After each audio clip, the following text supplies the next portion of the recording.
Ayyana shama akkam jirtu hordoftotaaf kabajamtoota OTS Sirsa channel hundumti keessan nagaa keessanii nagaa kiyya waaqeenyaa galatu.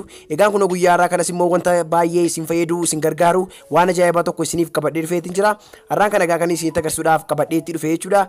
Application free call jechuudha. Guutummaa addunyaa kanaatti iddoo barbaadanitti bilbiluudhaaf kan isin gargaaru application ajaa'ibaa tokko isiniif argeetiin jira jechuudha. Egaan application kanas immoo salphaatti Play Store keessaatii argachuu ni dandeessu jechuudha. Egaan maqaan application kanaa free call kan jedhamu jechuudha. Free call kana gara Play Store keessan keessa dhuftaniitu wanti isin jettanii barreessitan kunoo bifa kanaatiin free call jettanii akka asitti agartan kanatti ni barreessitu jechuudha. Saniin booda egaa iddoo kana keessaatti application free call ta'an hedduutu jira jechuudha. Isaan keessaa kan isiniif hojjetu kunoo kan guyyaa irraa isinitti agarsiisu jechuudha. Kunoo gajallaa kanarra yookiin dhuma kanarra xiqqoo ishee akka gadi siqxaniini iddoo kanarratti free call jedhee jira jechuudha. Maqaan isaa sirriin free makooliidha waan ta'eef kunoo isa kana ta'uu isaa beektanii isa kanarraa al tokkotiif ennaa isin seentanii kunoo bifa kanaatiin isa kana isiniif baasa jechuudha. Kanaaf egaa bifa kana waan qabduuf application kuni shawadamtanii kan biraa hin buusinaa jechuudha daawwattoota. Free call application baay'ee waan jiruuf isa kana buufadhaa jechuudha. Egaani wanti application kana adda godhu kan durii ammaan dura application baay'ee isinitti agarsiiseetiin ture. Inni kun baay'ee tokko kan itti fayyadamaaf salphaa ta'e akkasumas illee immoo sirriitti kan hojjetu illee namoota hedduudhaaf ittiin bilbilee kanan itti fayyadameedha. Kana bukkeetti illee jechuudha kireeditii yookiin immoo saantima ittiin bilbillu salphaatti akka nuuni argannuu fi kan nu gargaaru jechuudha daawwattoota. Kun akkuma agartanii kunoogaa iddoo kanarratti kireeditii akka kanatti funaannachuutiin ni danda'a jechuudha.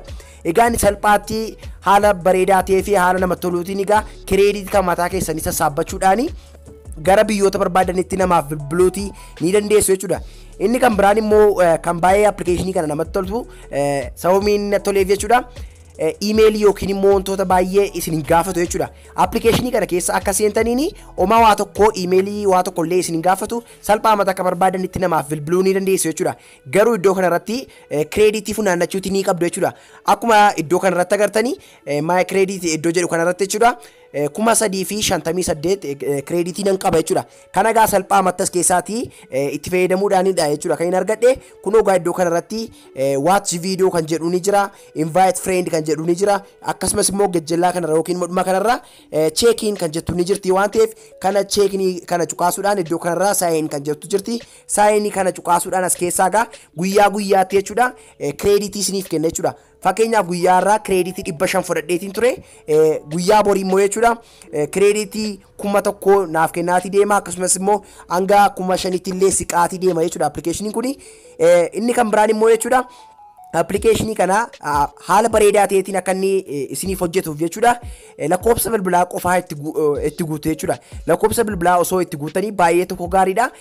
Namaaf ennaa bilbiltan immoo lakkoofsa bilbilaa keessan fayyadamee miti jechuudha kan inni bilbilu kan inni namatti toluuf jechuudha. Application kuni salphaatti nama bilbiluutiif barbaadanii fi ofii isaatiin silki quxurii yookiin lakkoofsa bilbilaa kan mataa isaa isiniif kenna jechuudha. Kanaaf homaa waa tokko isin hin cinqu jechuudha. Kunoo gubbaa kanarraa tuqaasaadhaan kana cuqaasuudhaan jechuudha. Iddoo kanarra cuqaasuudhaani kunoo akka kanatti ennaa isin baafatanii iddoo kanarraa my phone number ka jedhu iddoo kanarratti akkuma agriitan jechuudha. Lakkoofsa bilbilaa kan mataa isaa isiniif kenna. Namootaaf ennaa bilbiltanii lakkoofsa kana bilbila isaanii irratti display isiniif godha jechuudha. Egaani register ta'uutii yoo barbaadan jechuudha kunoo iddoo kanarra cuqaasuudhaani registerii ta'uutii ni dandeessu yookiin galmaa'uutii ni dandeessu jechuudha. Kunoo akkuma iddoo kanarra agartanii iddoo kanarratti jechuudha.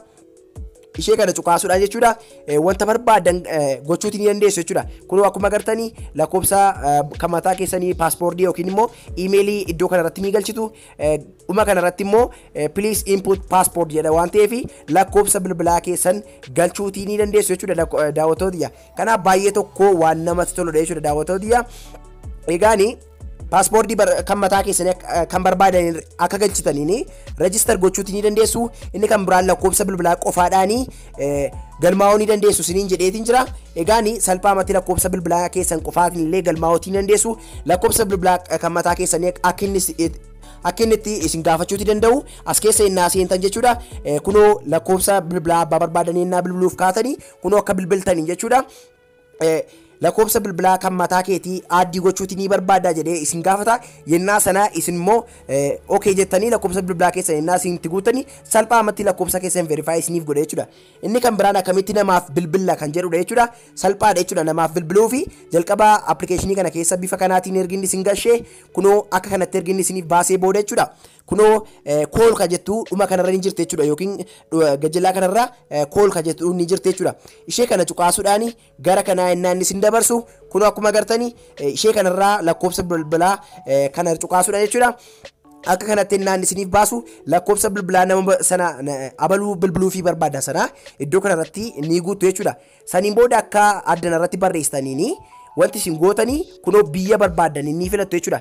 Biyya namni sun gidduu jiru iddoo kanarra cuqaasuudhaan ni filattu jechuudha. Kunoo akkuma agartanii biyyoota addunyaa kana keessaa hundayyuu ni qaba. Itoophiyaa dabalatee jechuudha. Gara Itoophiyaa bilbiluudhaaf kanneen barbaadan jechuudha. Kunoo akka kanatti jechuudha biyya barbaadan as keessaatii filachuu ni dandeessu. Fakkeenyaaf Itoophiyaa yoo barbaade kunoo akka kanatti lakkoofsa Itoophiyaa naaf baasa. Saniin booda maqaa Itoophiyaadhaan erginni iddoo kanarra naaf fide kunoo gaa lakkoofsa abaluu bilbiluutii barbaadu sanaa iddoo kanarratti nan guuta jechuudha daawwattoota. Kanaaf baay'ee tokko namatti tola jechuudha daawwattoota. Egaan bifa kanaatiin lakkoofsa bilbilaa kan mataa keessanii yookiin immoo kan abaluu bilbiluu fi barbaadan sanaa iddoo kanarratti guutuudhaan jechuudha. Nama barbaadanii fi bilbiluutii ni dandeessu jechuudha. Egaan akka lakkoofsa barbaadan bilbiluutii qophii taatanii booda jechuudha. Akka lakkoofsa bilbilaa sana guutaniin iddoo mallattoo bilbiltuu kanarraa cuqaasuudhaan abaluu barbaadanii fi bilbiluutii ni dandeessu jechuudha. Yennaa lakkoofsa bilbilaa sana bilbiluudhaaf kaatanii iddoo kanarraa wanti inni isiniif kaa'uu ni jira jechuudha. Daqiiqaa amma haasa'uudhaaf qabdanii iddoo kanarratti isiniif kaa'aa jechuudha. Kan kiyya 00 jedheeti jira. Sababni isaa immoo gara Itoophiyaa bilbiluudhaaf kireeditiin koo ga'aa miti waan ta'eef nan ga'u jechuudha. Egaan kool ennaa jettanii kana cuqaasuudhaan jechuudha gara Itoophiyaa bilbiluudhaaf salphaatti isin dandeesse jechuudha. Amma gara biyyoota kan biraa bilbileetan isinitti agarsiisa jechuudha.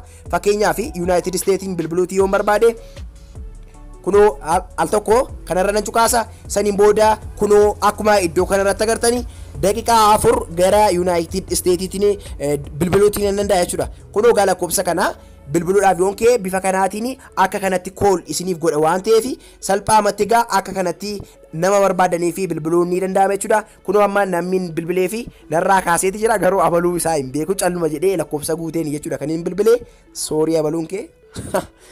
Egaan bifa kanaatiin bilbiluun ni danda'ama jechuudha daawwattoota.